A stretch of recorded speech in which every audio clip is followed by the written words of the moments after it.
This is a Rekonto retelling of The Cat of Ulthar by H.P. Lovecraft. It is said that in Ulthar, which lies beyond the river Sky, no man may kill a cat, and this I can verily believe as I gaze upon him who sitteth purring before the fire. For the cat is cryptic and close to strange things which men cannot see. He is the soul of antique Egyptus, and bearer of tales from forgotten cities in Meroe and Ophir.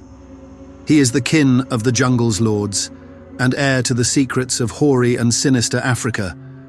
The Sphinx is his cousin, and he speaks her language. But he is more ancient than the Sphinx, and remembers that which she hath forgotten. In Ulthar, before ever the burgesses forbade the killing of cats, there dwelt an old cotter and his wife, who delighted to trap and slay the cats of their neighbours. Why they did this, I know not, save that many hate the voice of the cat in the night, and take it ill that cats should run stealthily about yards and gardens at twilight. But whatever the reason, this old man and woman took pleasure in trapping and slaying every cat which came near to their hovel. And, from some of the sounds heard after dark, many villagers fancied that the manner of slaying was exceedingly peculiar. But the villagers did not discuss such things with the old man and his wife, because of the habitual expression on the withered faces of the two, and because their cottage was so small and so darkly hidden under spreading oaks at the back of a neglected yard. In truth, much as the owners of cats hated these odd folk, they feared them more, and instead of berating them as brutal assassins, merely took care that no cherished pet or mouser should stray toward the remote hovel under the dark trees. When through some unavoidable oversight a cat was missed, and sounds heard after dark, the loser would lament impotently, or console himself by thanking fate that it was not one of his children who had thus vanished. For the people of Ulthar were simple, and knew not whence it is all cats first came. One day a caravan of strange wanderers from the south entered the narrow cobbled streets of Ulthar.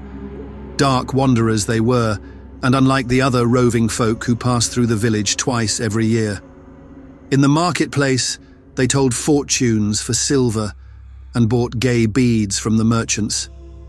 What was the land of these wanderers, none could tell, but it was seen that they were given to strange prayers, and that they had painted on the sides of their wagons strange figures with human bodies and the heads of cats, hawks, rams, and lions.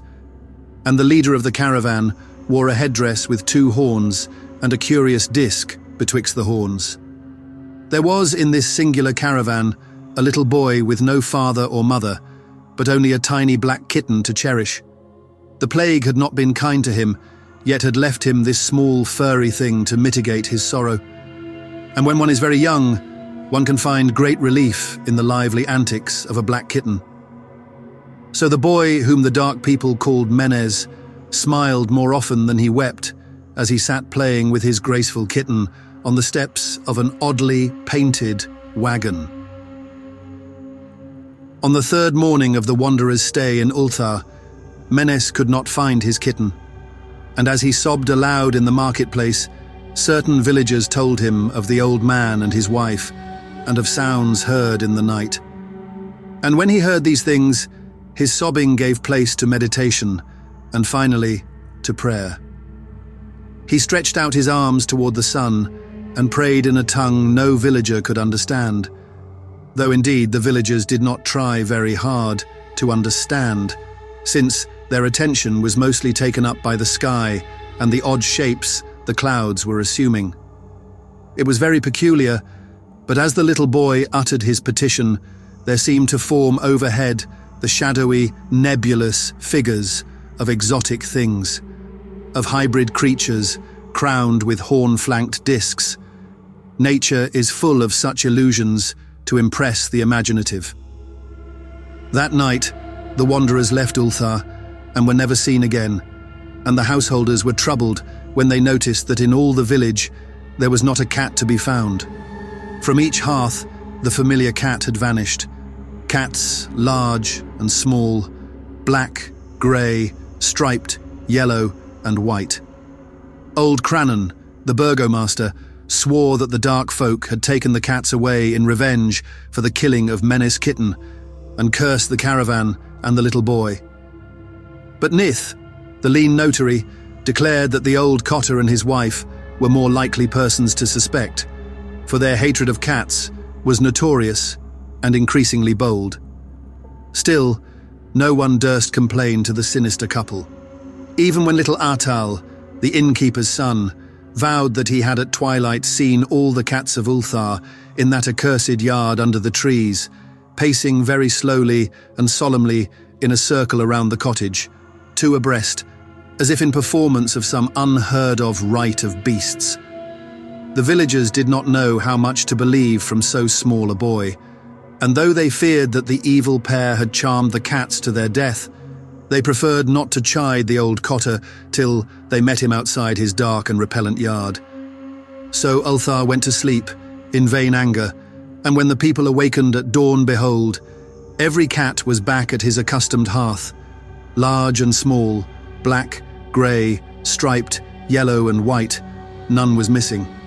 Very sleek and fat did the cats appear, and sonorous with purring content. The citizens talked with one another of the affair and marvelled not a little. Old Cranon again insisted that it was the dark folk who had taken them, since cats didn't return alive from the cottage of the ancient man and his wife.